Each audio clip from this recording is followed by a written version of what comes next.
Ephesus, one of the most famous cities in the Roman Empire.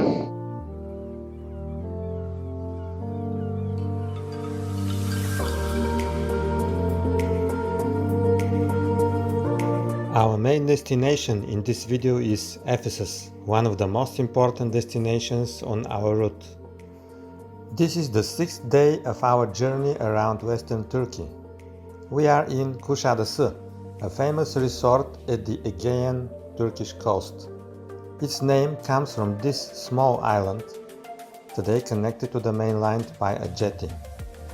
Here is also the main port of the city, an important stop for yachts, tourist boats and even cruise ships. Kuşadası means Bird's Island. There is a castle from Ottoman times on it, and this is the main historical tourist site here. So, we enter through the gate of the castle walls. The castle itself is locked, but the area inside the walls is a nice park with stunning views of the sea coast.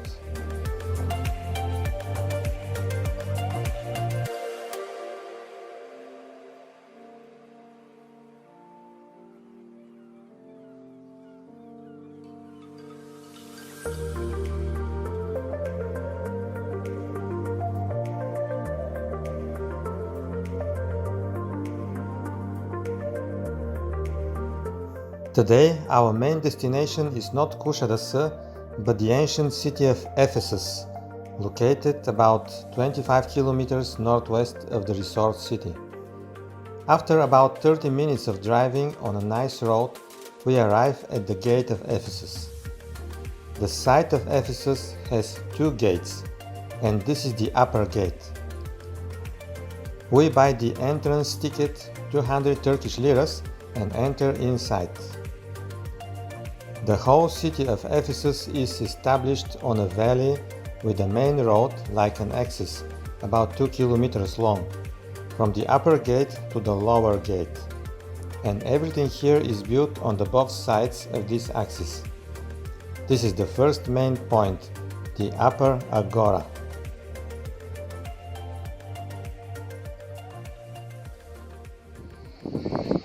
This is Ephesus, one of the most famous cities in the Roman Empire, in the modern-day Turkey. The city of Ephesus is famous for many things, but one of the facts about this city is that it was the place of one of the 7 churches from the Revelation.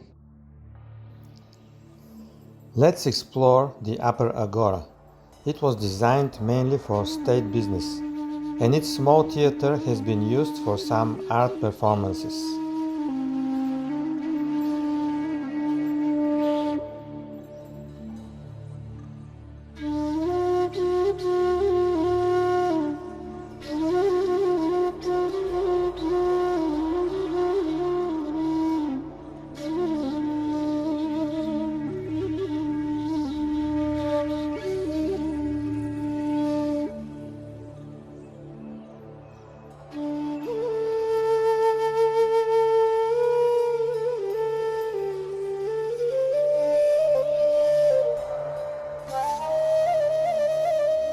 From here, we start our walk on the main road downwards. It is unclear how old is Ephesus, but according to the archaeological findings, probably it has been established in the 2nd millennium BC. And in the middle of the 1st millennium BC, the Ephesus became a Greek city. It is not far from the sea coast and the mouth of Küçük Menderes River. The sea coast and the river often changed their coastline, and the city changed its location around the area. Ephesus got the best seacoast position during the Hellenistic and Roman times, when the seaport has been exactly at what is today its lower end. As a result, it became one of the largest, richest and most famous cities in the antiquity, enjoying prosperity and large autonomy. Ephesus was famous as the city of Artemis, called also Diana, or Diana, the Greco-Roman goddess of fertility. One of the 7 wonders of the ancient world, the temple of Artemis, was built not far from here, and later we will go to visit its ruins.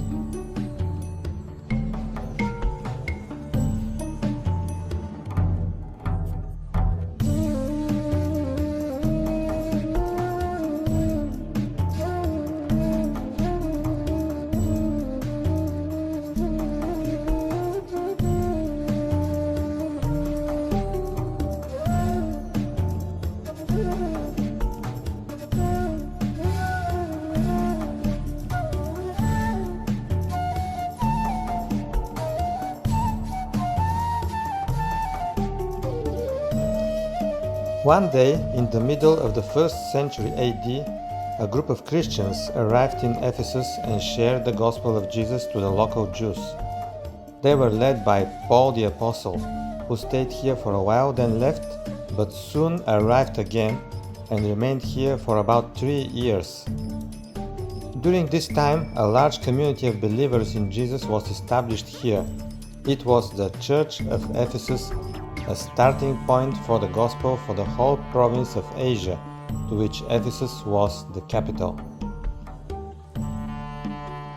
This area is one of the most central parts of Ephesus. As you can see, this Thai construction is the place of the ancient library, and beside it is the central market of the city, the place where Christians cannot enter free because first they need to worship an idol and then they can be alone. So it was a big problem for them. Let's see this place.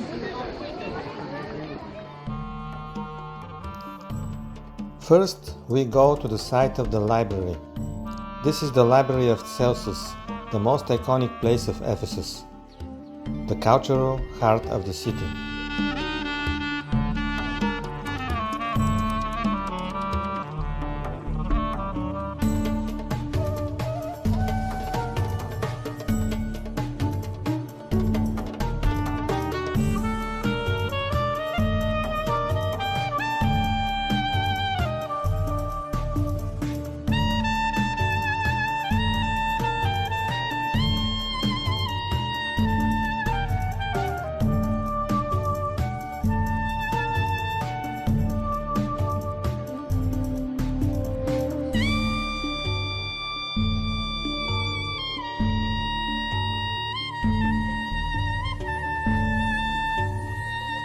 From here, we enter the big market area.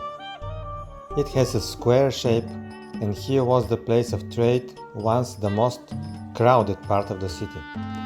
It was the center of the city life for everybody except for those who followed Jesus Christ. They were rejected from the society, and during the reign of Emperor Domitian, from 81 to 95, they were a subject of severe persecution.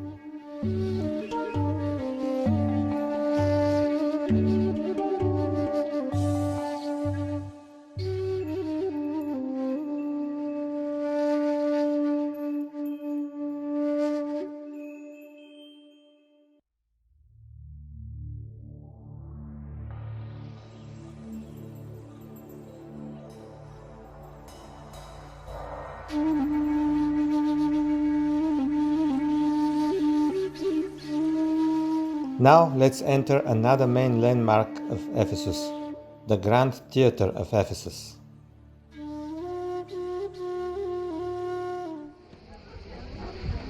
This is the Grand Theatre of Ephesus, one of the most central places in the city, a place with a rich social life, a lot of performances and a lot of other events.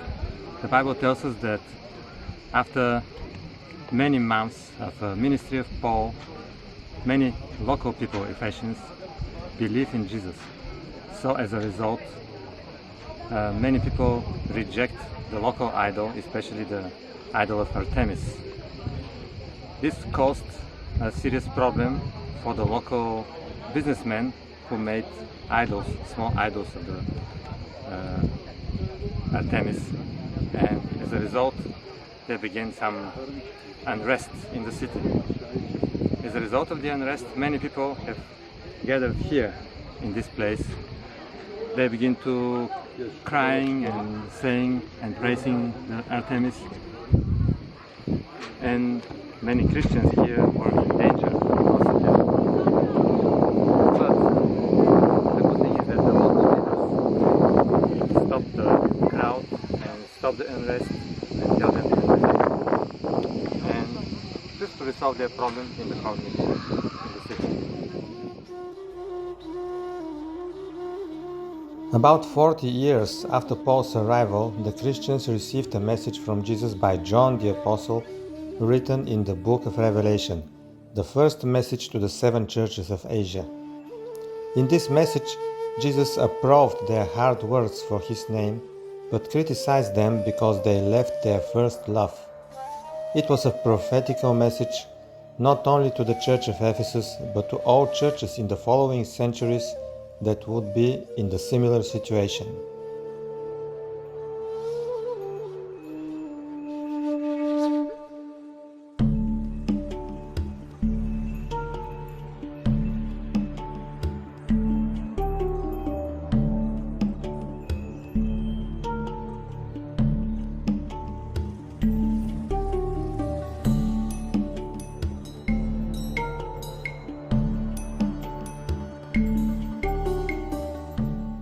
Now we reach the lower gate of Ephesus. This is the exit for those who explore the city from the upper gate.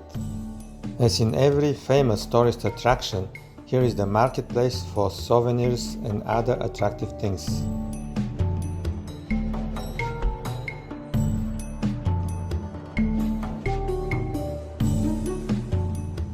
Now we go to the ruins of the Temple of Artemis, located about 2 kilometers from Ephesus, near the modern town of Selçuk.